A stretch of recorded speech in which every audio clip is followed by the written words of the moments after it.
তোমরা বিশ্বাস করবা না, আমি কাল এক পুরনো কুড়ে ঘরে একটা মানচিত্র পেয়েছি।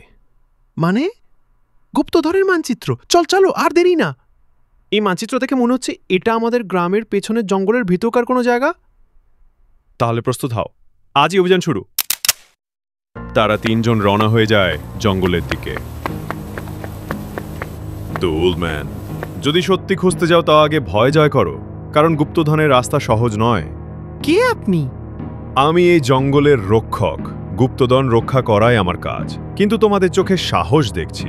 আমরা ভালো উদ্দেশ্যে এসেছি, ইতিহাস জানতে চাই, কারো ক্ষতি করব না। তবে যাও, বাঁশঝাড়ের পাশে লাল পাথরের নিচে খুঁজে দেখো। তারা পৌঁছে যায় পাথরের কাছে। এই তো একটা বাক্স।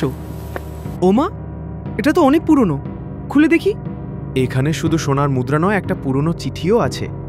ওল্ডম্যান, সেই চিঠি বলবে কার জন্য এই ধন ছিল, আর তোমরা এখন তার গর্বিত উত্তরসূরি। তারা জানতে পারে এই ধন এক মহান দাতার ছিল, যার ইচ্ছা ছিল পরবর্তী প্রজন্ম যেন ইতিহাস মনে রাখে। তারা গুপ্তধনের কিছু অংশ জাদুঘরে দেয়, আর বাকিটা দিয়ে গ্রামের উন্নয়ন শুরু করে।